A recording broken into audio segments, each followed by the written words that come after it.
In nomine Patris et Filii et Spiritus Sancti. Amen. Magandang hapon po sa inyong lahat. Malugod ko kayong tinatanggap dito sa ating programa. Pagmamahal ng Diyos, gabay sa araw-araw. Ako po si Brad Raymond upang maghatid ng inspirasyon, pagninilay, at gabay mula sa salita ng Diyos. Ngayong hapon, tatalakayin natin ang napakahalagang paksa, ang pagsunod sa kalooban ng Diyos, Part 2. Paano nga ba natin makikilala ang kanyang kalooban sa ating buhay?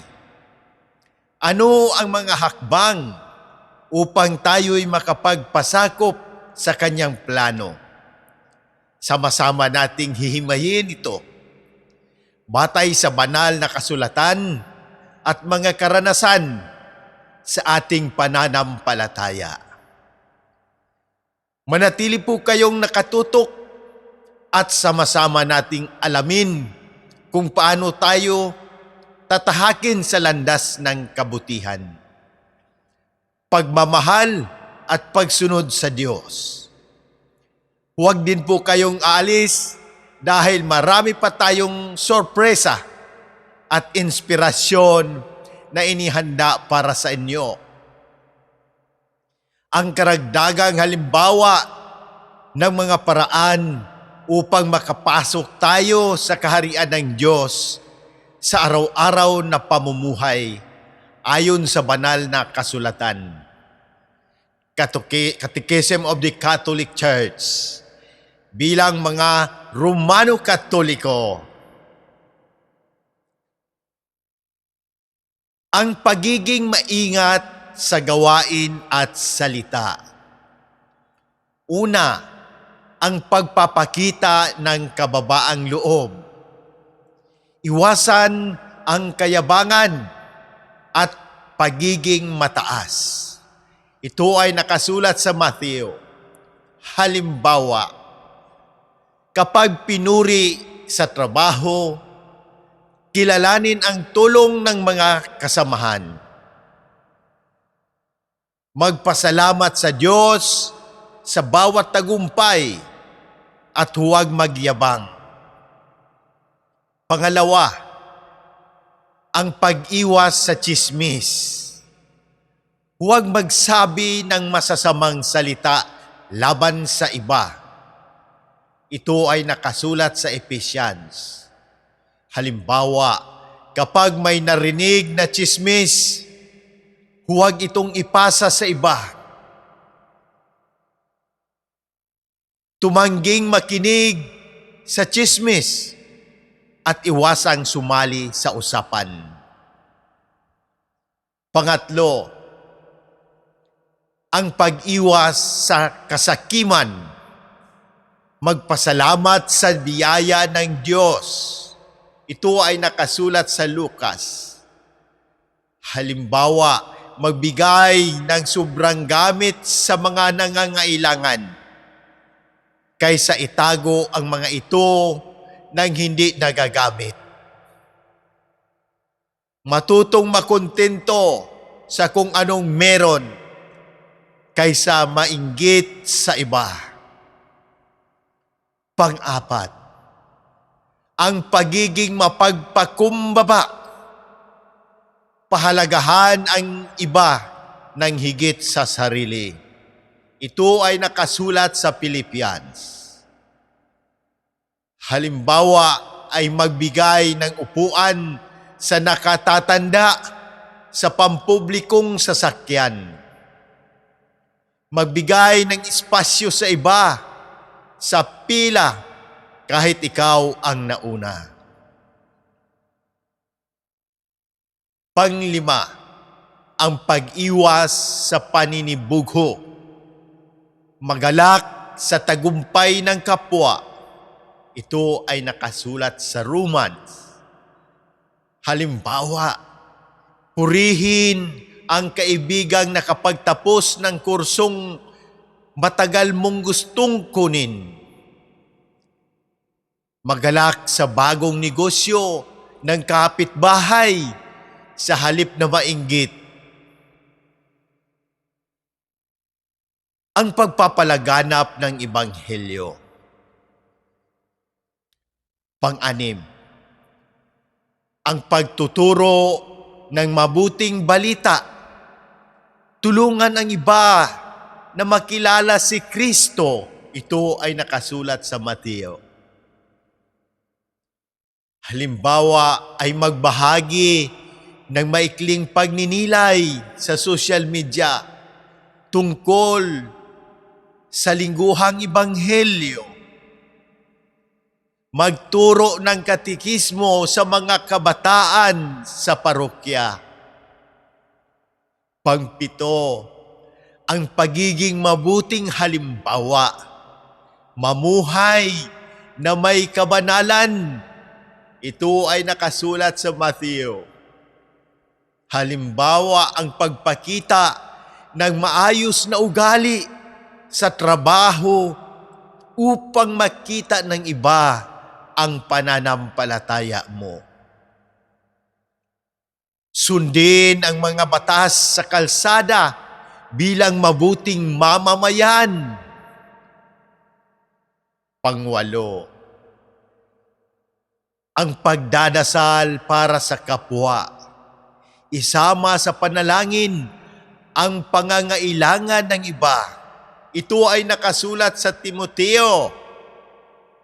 Halimbawa, isama sa panalangin ang mga may sakit at walang trabaho. Dasalin ang rosaryo para sa kapayapaan ng mundo. Pangsyam, ang pagsuporta sa misyonero. Tumulong sa mga nangangaral ng Ebanghelyo. Ito ay nakasulat sa Romano. Halimbawa, mag-donate sa misyon ng simbahan. Maglaan ng oras upang kumustahin at ipanalangin ang mga pari at misyonero.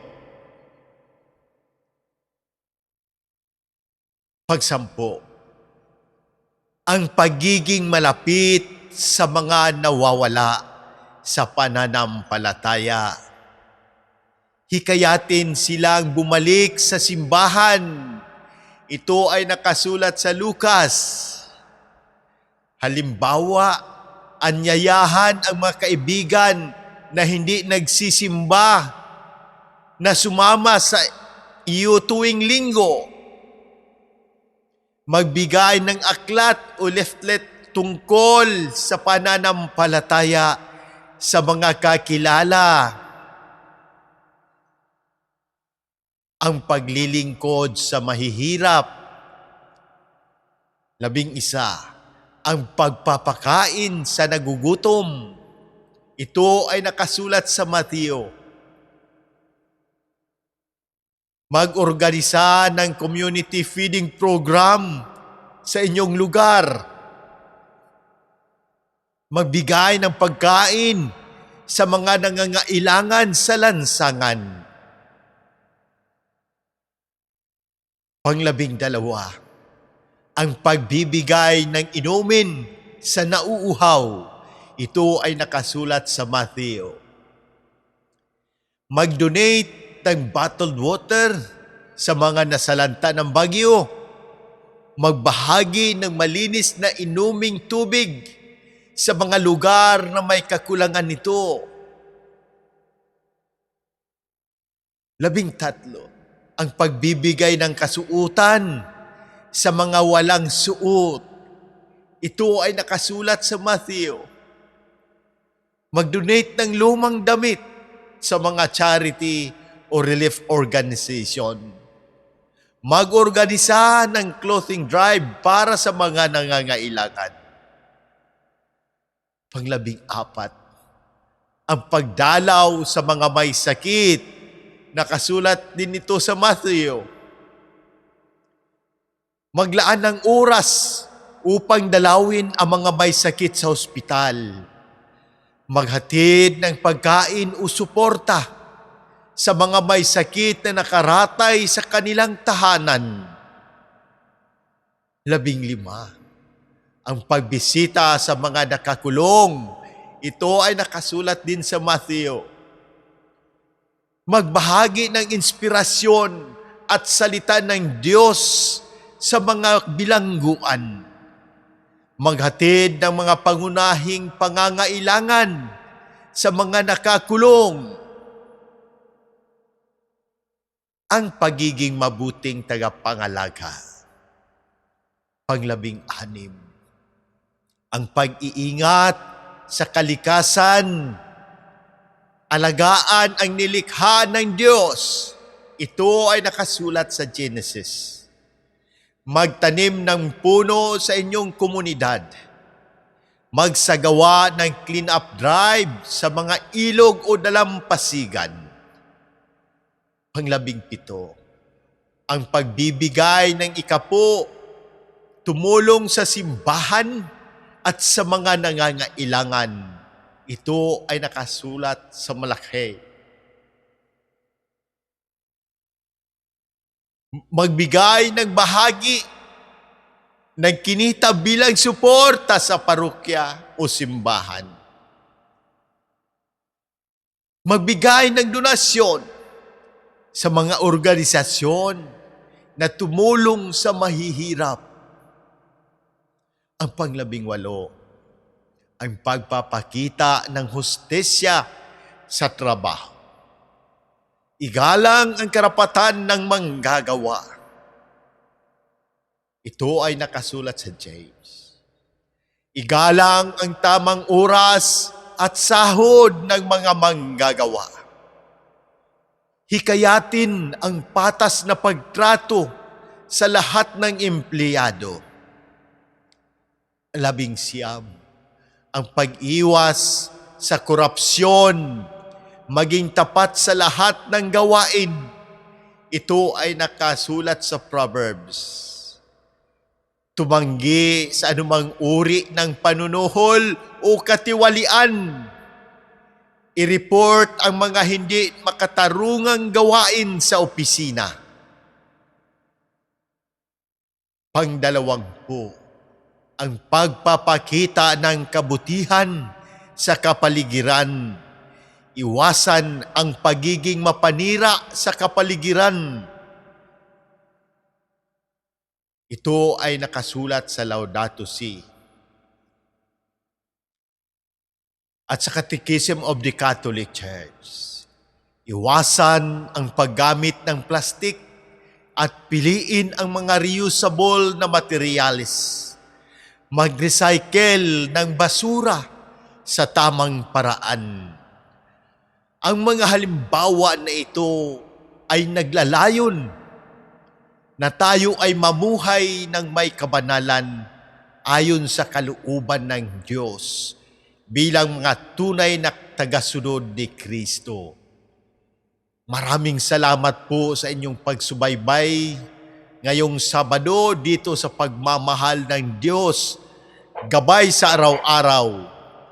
Naway ang ating pagninilay sa pagsunod sa kalooban ng Diyos ay makapagbigay sa inyo ng liwanag at inspirasyon upang higit pang magtiwala sa plano ng ating Panginoon. Sa muli, ito po si Brad Raymond na bumabati sa inyo ng isang pinagpalang hapon. Hanggang sa muli at pagpalain po tayong lahat ng Diyos. In nomine Patris et Filii et Spiritus Sancti. Amen.